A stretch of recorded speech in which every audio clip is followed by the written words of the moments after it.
আসসালামু আলাইকুম রহমতুল্লাহি ওবরকাতুহু। সম্মানিত দর্শক, ত্রয়োদশ জাতীয় সংসদ নির্বাচনে বিএনপির যে ভূমিধস বিজয়, ব্যাপক সংখ্যাগরিষ্ঠতা, ভোট কেন্দ্রে ভোটারদের ব্যাপক উপস্থিতি এবং উৎসবমুখর পরিবেশে ভোট প্রদান, এই জিনিসগুলো ইতিহাস হয়ে থাকবে। কেন এমন হলো? এভাবে তো হওয়ার কথা ছিল না। আমরা যে ভাইব বা যে ধরনের একটা উত্তাপ ছড়ানো হয়েছিল, সেক্ষেত্রে একেবারে বড় থেকে ছোট, ছোট থেকে মাঝারি সবার মধ্যেই জামাত আতঙ্ক ছড়িয়ে পড়েছিল। সকলের মধ্যে ম্যাটিকুলাস ডিজাইনের ভয় শুরু হয়ে গিয়েছিল। সবাই ধারণা করেছিল যে জামাত ছলে বলে কৌশলে ক্ষমতায় আসবে। বড় বড় পদবিগুলোতে তাদের লোক যেভাবে আছে, তারা অতীতে ডাকসু নির্বাচন থেকে শুরু করে অন্যান্য নির্বাচনে যে র্যাগিং করেছে, যেভাবে নীলক্ষেত থেকে ব্যালট পেপার ছাপিয়ে তারা ভোটের ফলাফল উল্টে দিয়েছে, একই ঘটনা জাতীয় নির্বাচনে তারা করতে পারে। দ্বিতীয়ত, তাদের ব্যাংক আছে, বিমা আছে, প্রচুর টাকা আছে, দুহাতে টাকা খরচ করতে পারে, 10,000 20,000 কোটি টাকা। তার সঙ্গে সঙ্গে দেশ বিদেশের যে প্রচারণা এবং প্রোপাগান্ডা মেশিনগুলো রয়েছে, সেগুলো অনেকটা তাদের পক্ষে। চীন, পাকিস্তান, তুরস্ক, এই দেশগুলোর সঙ্গে সঙ্গে আবার সৌদি আরবও চাচ্ছিল যে জামাত ক্ষমতায় আসুক। অন্যদিকে তালেবান রাষ্ট্র আফগানিস্তান জামাতের সঙ্গে, হেফাজতের সঙ্গে, ডক্টর মোহাম্মদ ইউনূসের সঙ্গে জামাতের একটি সম্পর্ক গত 17 মাসে গড়ে তুলেছিল। এগুলো দেখে আমরা ভয়ে অস্থির হয়ে পড়েছিলাম যে জামাত ক্ষমতায় আসবে। তো এই অবস্থাতে প্রথম দিকে দেখলাম যে আমরা শেখ হাসিনা বা আওয়ামী লীগের লোকজন যারা আছেন, তারা বিএনপি সম্পর্কে খুব নরম ভাষায় কথা বলছেন।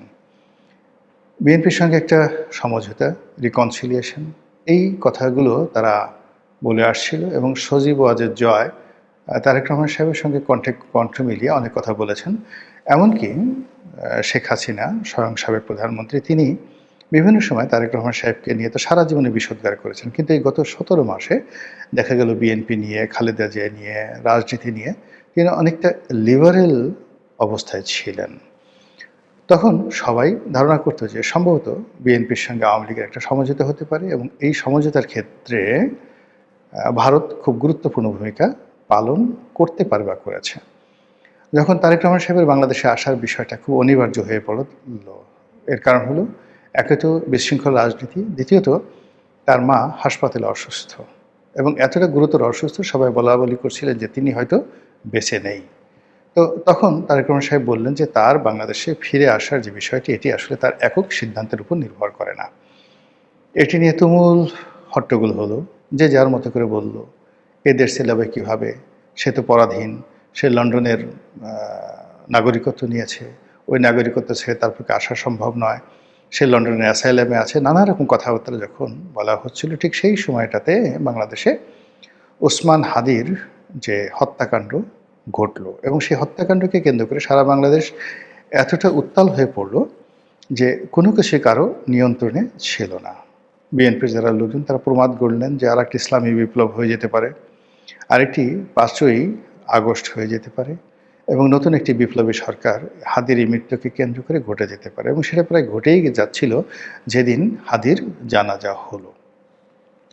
তো হাদির এই মৃত্যুর ঘটনার সঙ্গে সঙ্গে তারেক রহমান সাহেব নাটকীয়ভাবে বাংলাদেশে আসার ঘোষণা দিলেন এবং তিনি বললেন যে তিনি 25 তারিখে আসবেন এবং 25 তারিখে তিনি আসলেন এবং যথারীতি যেটা আমরা দীর্ঘদিন ধরে বলে আসছিলাম যে তিনি আসার পর যমুনার গুরুত্ব থাকবে না, তিনি আসার পর সবাই তার কাছে যাবে এবং তিনি যেদিন বাংলাদেশে পা দিবেন ওই দিন থেকে তিনি বাংলাদেশের অঘোষিত প্রধানমন্ত্রী হয়ে যাবেন। এই কথাগুলো আমরা কে বলেছেন জানি না, কিন্তু আমি গত 4-5 মাস যাবৎ বলতে গেলে ঝুঁকি নিয়েই কিন্তু এই কথাগুলো বলছিলাম। এর কারণ হলো, এখন আজকের এই দিনে তারেক রহমান সাহেবের প্রশংসা করাটা খুবই সহজ একটা বিষয় এবং মাগনা একটা বিষয়, কিন্তু যাকে বলা হয় তারেক রহমান সাহেবের লন্ডনের সাথে যে বৈঠক হলো ওই সময়টা পর্যন্ত, অর্থাৎ 2025 সনের জানুয়ারি থেকে জুন পর্যন্ত, এই সময়টার মধ্যে তারেক রহমান সাহেবের প্রশংসা করাটা, তার পক্ষে বলাটা ভীষণ রকম যাকে বলে ঝুঁকির মধ্যে ছিল। এর কারণ হলো অহরহ মহবত ছিল এমনকি বিএনপির লোক, মির্জা আব্বাসের মতো লোক, মির্জা ফখরুল সাহেবের মতো লোক, তারপর সালাউদ্দিন সাহেবের মতো লোক, তারাও মবকে ভয় পেতেন। ঢাকা বিশ্ববিদ্যালয়, বুয়েটে যেখানে তারেক রহমান সাহেবকে নিয়ে বাজে রকম স্লোগান হতো, ১, ২, ৩, ৪, তারেক রহমান সাহেবের ঢ্যাস মার, তারপরে টিনের চালে কাউয়া, তারেক আমার ঢ্যাস, এই সমস্ত কথাবার্তা বলা হতো। তো সেক্ষেত্রে তারেক রহমান সাহেব প্রধানমন্ত্রী হবেন, বাংলাদেশে ফিরে আসবেন, সে আসলে জামাতের কোনো গুরুত্ব থাকবে না, এই কথাগুলো বলা এত সহজ ছিল না। আপনারা যারা ইউটিউব দেখেন দেখবেন যে ওই সময়টাতে আমি এই কথাগুলো বলেছি। যাই হোক, তিনি এসেছেন, আসার পরে ঠিক যেভাবে বলেছিলাম ওভাবেই সব কিছু হয়েছে। কিন্তু অবাক করার ব্যাপার হলো যে তিনি যেই তারিখে আসলেন, ২৫শে ডিসেম্বর তারিখে আসলেন, তো তার আসার আগে ২৫শে ডিসেম্বর না কয় তারিখে আসলাম এখন, ২৫ ডিসেম্বরে হয়তো বা আসলেন। তো তিনি যেদিনে আসলেন সেই দিন থেকে আওয়ামী লীগের কথাবার্তা অনেকটা উল্টে গেল।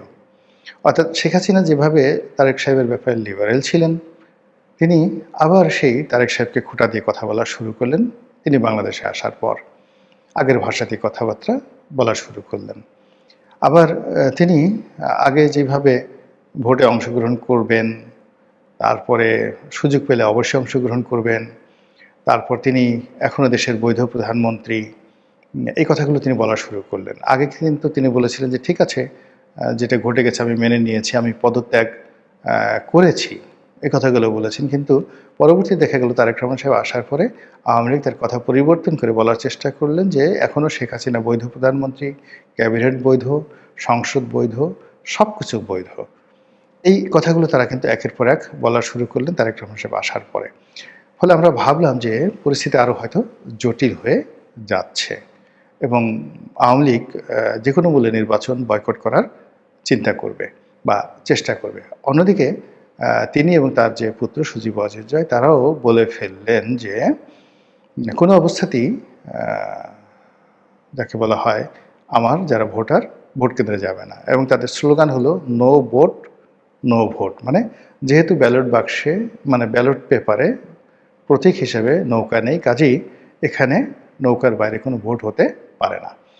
তো এই যে প্রচারণা তুঙ্গে, সেই তুঙ্গে প্রচারণা হওয়ার পর সাংগতিক কারণে বিএনপির যারা লোকজন তারাও ভয় পেয়েছেন, আওয়ামী লীগের যারা লোকজন তারাও দ্বিধাগ্রস্ত ছিলেন, সবাই মনে করছিলেন আমরা ভোট কেন্দ্রে যাব না। কিন্তু আসলে শেষমেশ কিন্তু ভোট হয়ে গেছে। তাহলে এখানে কি হলো? এখানে কি কোনো চাণক্য নীতি কাজ করেছে? অর্থাৎ ওই যে ভারতের পররাষ্ট্রমন্ত্রী জয়শঙ্কর বেগম জিয়ার যে শেষকৃত্য অনুষ্ঠানে বা জানাজাতে তিনি এলেন, তারেক রহমান সাহেবের সঙ্গে ঘনিষ্ঠভাবে বৈঠক করলেন এবং ওই সময়টাতে ডক্টর মোহাম্মদ ইউনূস বা সরকারের কর্তা ব্যক্তিরা জয়শঙ্করের সঙ্গে বৈঠক করার চেষ্টা করেছেন, কিন্তু জয়শঙ্কর সেটা না করে শুধু তারেক রহমান সাহেবের সঙ্গে দেখা করে তিনি যে ভারতীয় বিমান বাহিনীর যে প্লেনে করে এসেছিলেন সেটাতে করে তিনি উড়ে গেলেন। ২ নম্বর হলো যে এই যে ভারতের যে প্রজাতন্ত্র দিবস, সেই প্রজাতন্ত্র দিবসে বিএনপির সকল নেতাদেরকে দাওয়াত করা হলো এবং সেখানে যিনি প্রণয় ভার্মা রয়েছেন ভারতের রাষ্ট্রদূত, তার সঙ্গে বিএনপির একটা নিদারুণ দহরম মহরম সম্পর্ক হলো। এবং এই সময়টিতে দেখলাম যে নজিরবিহীনভাবে ভারতের প্রধানমন্ত্রী নরেন্দ্র মোদী জনাব তারেক রহমান সাহেবকে স্বাগতম জানিয়েছেন, কংগ্রাচুলেশন করেছেন এবং চমৎকার ভাষা, সম্মান রেখে মর্যাদা রেখে তিনি সেই কাজটি করেছেন। ইট মিনস যে এই বিজয়, এই ভোট, এই সব কিছুর পিছনে দিল্লির একটা গ্রিন সিগন্যাল ছিল এবং নরেন্দ্র মোদী যেটা আশা করেছেন সেটি হলো যে এই বর্তমান সরকার গণতান্ত্রিকভাবে নির্বাচিত এবং এই বিজয়কে তারা একটা ল্যান্ডমার্ক ভিক্টরি হিসেবে অভিহিত করেছেন এবং তারেক রহমান সাহেবের সরকারের সঙ্গে ঘনিষ্ঠভাবে কাজ করার প্রত্যয় ব্যক্ত করেছেন। তার সঙ্গে আবার যোগ দিয়েছেন অল ইনক্লুসিভ, মানে আওয়ামী লীগকে সহ। এখন সেক্ষেত্রে যদি চাণক্য নীতিটা এরকম হয়ে থাকে যে উপরে উপরে শেখ হাসিনা যে কথাগুলো বলেছেন মূলত জামাতকে বিভ্রান্ত করার জন্য, সজীব ওয়াজেদ জয় যে কথাগুলো বলেছেন জামাতকে বিভ্রান্ত করার জন্য, আর অন্যদিকে তলে তলে যে কাজগুলো হয়েছে সেটা হলো ভোটারদেরকে বিভিন্ন, তাদের তো যে ওয়েব মিটিংগুলো হয়, খুব গোপন ওয়েব মিটিংগুলো হয়, সেই ওয়েব মিটিংয়ে ভোটারদেরকে ভোট কেন্দ্রে যাওয়ার জন্য হয়তো নির্দেশনা যদি তারা দিয়ে থাকে এবং এই তাদের নির্দেশনা দেওয়ার পেছনে যদি নরেন্দ্র মোদী, দিল্লি অথবা রয়ের কোনো ভূমিকা থাকে, তাহলে ধরে নিতে পারেন যে রাজনীতিতে আগামীতে নতুন যে সমীকরণ আসে সেই সমীকরণে জামাতের যে প্রভুত্ব শুরু হয়েছিল গত 17 মাস ধরে, আর যেটি অব্যাহত ছিল সেটি ক্রমশ হ্রাস পেতে থাকবে। আল্লাহ ভালো জানেন। কল্যাণ হোক এদেশের, মঙ্গল হোক আমাদের সবার, দেশ ভালোভাবে চলুক, আর গণতন্ত্রের সুফল আমরা সবাই উপভোগ করি। আসসালামু আলাইকুম রহমতুল্লাহি ওয়া বারাকাতুহু।